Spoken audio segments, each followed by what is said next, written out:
Hello and welcome to Sobrix. I'm Adam and this is Sobrix. This is my channel for reviewing Lego sets and building them and other Lego related stuff.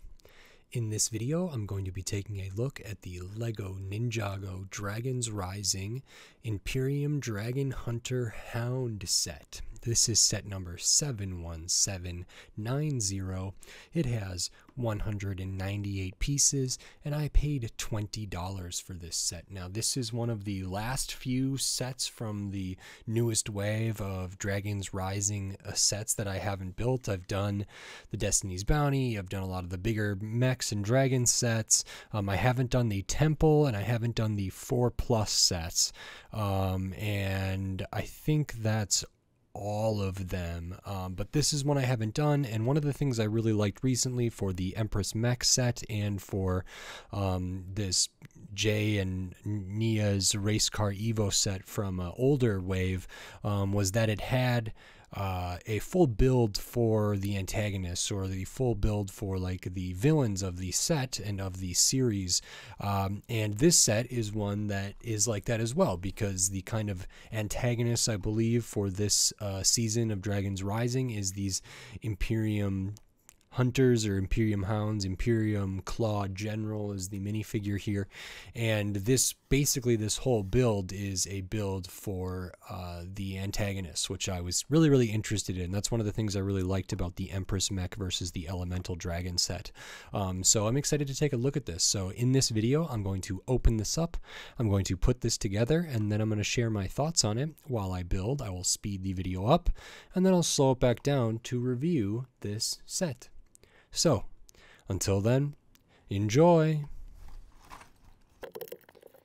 Okay, so while we are looking at the build process for this Lego Ninjago Dragons Rising Imperium Dragon Hunter Hound set, I wanted to say thank you to everybody who likes and comments and subscribes and watches, and then just to encourage people, if you do like this video, please consider giving it a thumbs up and clicking that like button. And if you like the other videos on my channel, please consider clicking that subscribe button so you can stay up to date on all the Lego videos I'll be doing here in the future. And now back to the rest of the build, and then on to my review for this Lego Ninjago Imperium Dragon Hunter set.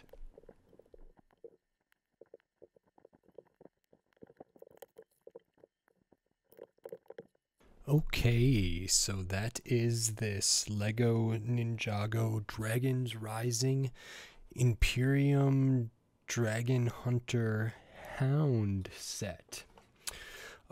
This is pretty cool. It's about what I expected. I do like that it is kind of a antagonist focused build. It's pretty economical. You get 3 figures, which is good for the price, and some really good figures, and you get this nice build, which I have seen some people talk sort of about some things about this build that I'm not sure if I agree with or not yet, but as we go through this, maybe I'll talk about it. So the first things we'll look at are the minifigures, but interestingly enough, I don't know if you go back and look at the build portion of the video, it says in bag 1 is going to be Jay, and in bag 2 is going to be Lloyd, I assume. But mine were flipped around. So either the instructions wrong or mine got bagged up wrong, because my bag 1 had Lloyd and then had all the pieces for bag 1, and then my bag 2 had Jay and all the pieces for bag 2. So I thought that was interesting. I guess I'll go as per the... Yeah, I don't know which one's supposed to be first, but I guess we'll take a look at Lloyd first.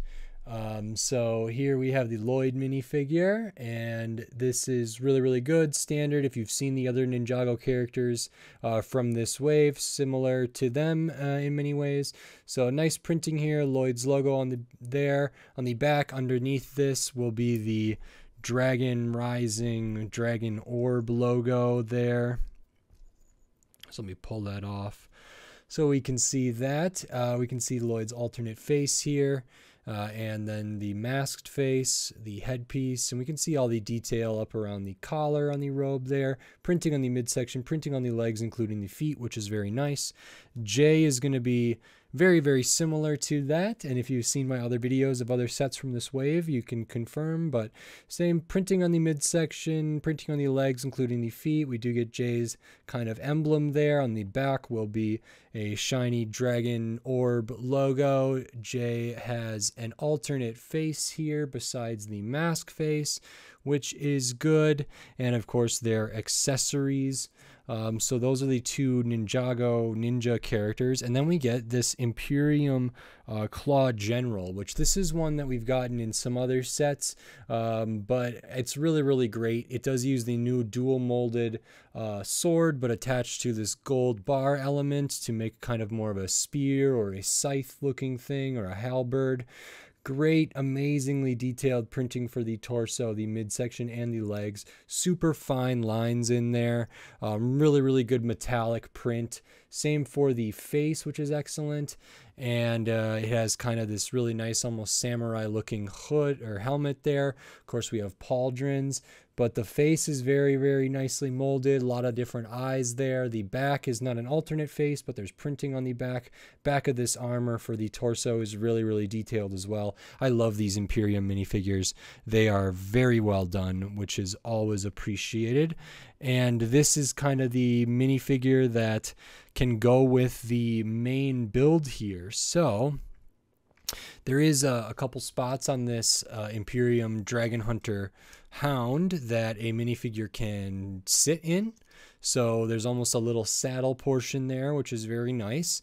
And we get kind of this dog looking, wolf looking, but in the style of the gold and black and orange or red or dark brownish red or dark reddish brown kind of stuff here for this hound. And I really like this. I think I like that it's kind of a antagonist build that feels more organic instead of like mechanical or something like that. And I just think, I don't think this stacks up to maybe some of the dragons from this wave. It feels quite a bit smaller, but it's still a formidable kind of opponent for just two ninjas, I think, without any gear or without their vehicles or anything. So this is pretty cool. We have some articulation, so the head is on a mixel joint or a ball joint up there. The lower jaw is clipped on, so we can move that. The ears are clipped on, so those can move to get different expressions. We can see for the eyes there, those are printed, which is really, really nice to see. We got some nice like gold armor, kind of some spiky looking stuff. Coming down to the front legs, these are on kind of the mech arm or leg thing there, so no like middle joint here, but we have a another like ball mixel joint there at the kind of shoulder area, and down onto the wrist or ankle there we have that, and we can articulate the feet, the toes as well, the claws, and the other arm is the same, so they can move forward and back and kind of reach up and be clawing at something, and good articulation there, I think. And they're nice. And then we move on to the back. These are like hinge clipped on, so they can't move forward and back. They can just splay out, which is a little silly and a little disappointing. Would have been nice to be able to articulate those a little more. The feet are the same with that mixel ball joint there, and then we can move the claws independently. And then the tail's on a ball joint as well, a nice puffy tail here. So we can get this to stand in different ways here. Let's see if I can get it on just three limbs. I'm not sure if I can. It would be great if I could.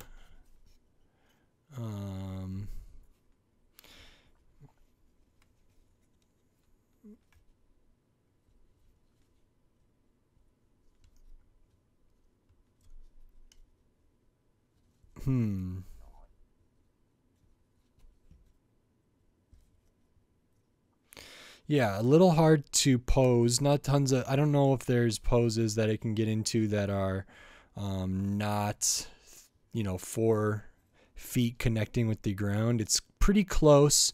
With a little tinkering, you might be able to get it to have one of the paws elevated there. There's no way really that it could go on its hind legs. Could it go on its front legs? I doubt it. So as far as posability goes, it's pretty limited. There is articulation. So for play, I think, it's nice that you can move these forward and back and have it swipe at something and whatever. But as far as posing it in any action pose, it's a little bit limited. You can maybe get it in kind of a crawling, walking pose or somewhat, but no like raising up on just its hind legs or anything like that. So a little bit disappointing in the posability of this. The general shaping of this is kind of interesting. It's got this like long back and kind of like arched back, and then the head is very, very low for the most part. You can change that a little bit. You can change the shape just at the angle that the front legs are at, to try to get this a little more like even here, so the head is kind of level with the spine. But it's cool looking, it's aggressive looking. I really like this build. I know certain people, I think Jang, and I don't know about Tiago maybe, but I know I saw some reviews of this that mentioned how thin it is back here, and it is. I mean, this is 4 studs, or a 2x2 rounded brick there, or like a circular brick is kind of the whole midsection there. It is very narrow, but it almost reminds me of like a hyena type body type, maybe from the Lion King. So if it's animated, it's maybe exaggerated in its proportions, and it feels like it's very like front heavy and then gets really, really slim and is really, is smaller on the back there, which I think is kind of a cool look actually. And while I think this could be better maybe if we had more articulation in here so we could level out the spine, and if this was built out a little bit more, I think it would look almost more awkward than it does now. So I actually didn't mind this. I like the little spikes on that gold piece there, which is nice. One of these stickers is on the the rear here that connects to the tail, so that's one sticker, and then we have another sticker for the banner there. So just those 2 stickers on this set, easy enough to put on, not a big deal. The eyes are printed, so that's nice. So I actually really like the shaping of this, and I think it's a nice toy. It can be handled well, it can be gripped, minifigure can be attached with it to it, it can kind of be played with simply enough, and it's just a good size set. I mean, this is relatively big considering this set is less than 200 pieces. Now it's just the footprint is rather large. There's a ton of negative space because this is really narrow and all this stuff, and tons of space underneath, so it's small, but it's also kind of big. So I do like to see that. I think it's pretty economical and efficient for what it's trying to do. I think $20 for this set feels about right considering 3 figures that are really, really good, especially the Imperium Claw General there is a really great figure. The Ninjago characters are great. This as itself, if I would compare this to like other mech builds, maybe sometimes like those Marvel mech builds are sitting at maybe the $15 range, have less pieces than this, and maybe less specialized pieces and less this or that. I mean, it's just different. It's hard to compare, but that's sort of the closest as far as amount of Lego that I would compare it to, is probably a mech. And for that, I think this is kind of reasonable. I mean, I think probably bumping this down to $15 with the figures included is probably too cheap for it. So unless they're doing $17.50 or whatever, which they have been doing some kind of weird pricing recently, but I think $20 for this about makes sense. I think there are other $20 sets that are probably better value. Maybe not in Ninjago, or maybe not Ninjago Dragons Rising, but as far as that goes, I think this is pretty good. It's a nice, like, smaller set, easy enough to build, a lot of play potential. I think this will look fine on display too. I love getting gold pieces, yeah, I think it just is asking to be picked up and grabbed and play with in a really nice way. It's inviting, even though it's so scary and frightening looking and maybe mean. But I really, really like this. I think it's another pretty good set. I think $20 is about right. As far as the Ninjago Dragon Rising line goes, like I said, I haven't done the Temple or the 4+ sets. I think there's one 4+ set that is $20 and one 4+ set that's like $35. I don't know if I'm going to get those or not. We'll see. So this is kind of the smallest one besides the gimmick sets. And, you know, the gimmick sets are $11. You get a figure, which is maybe, you know, to some people a nicer figure than the ones you get in the normal line. I tend to think they are nicer in those gimmick sets, but those gimmick sets are, you know, as much as half of this, and you would get one figure in a really small build. This, you get 3 figures and a much more substantial build. So instead of getting like 2 of those gimmick sets versus one of these, you know, I do really like this. And I think if we are comparing the value across, like from the gimmick sets to this seems to make a lot of sense to me. So that's pretty cool. And yeah, I think this was fun enough. Went together really quick, and I like it. There's not too many extra pieces here, but we can take a look at them. We get a gold hilt, a bar element, and then a couple slopes, and a translucent pyramid piece that's kind of used for the side of the head there for the Hound. Yeah, pretty great set. I think the price is right on. Not perfect. I would like more articulation, more posability. It would be nice if this could kind of get up on 2 legs or 3 legs. It'd be nice if the back could flatten out, or it could raise up so the head is maybe higher than the spine, so it has kind of more of a traditional, you know, dog looking shape. But this shape kind of looks like very like a I don't know what to call it, like malformed dog, and in that way, if it's for the antagonist, it's pretty cool, and it does capture that well. So there's positives and negatives to the general shaping philosophy for this, but still, I really like it. If you like this video, please consider clicking that thumbs up and giving it a like. And if you like the other videos on my channel, please consider subscribing to it so you can stay up to date on all the LEGO videos I'll be doing here in the future, including maybe more LEGO Ninjago Dragons Rising, maybe more Ninjago, or generally just more Ninjago for sure, and then tons of other LEGO sets, big, small, all different shapes and sizes, price points, piece counts, tons of different LEGO from all different themes.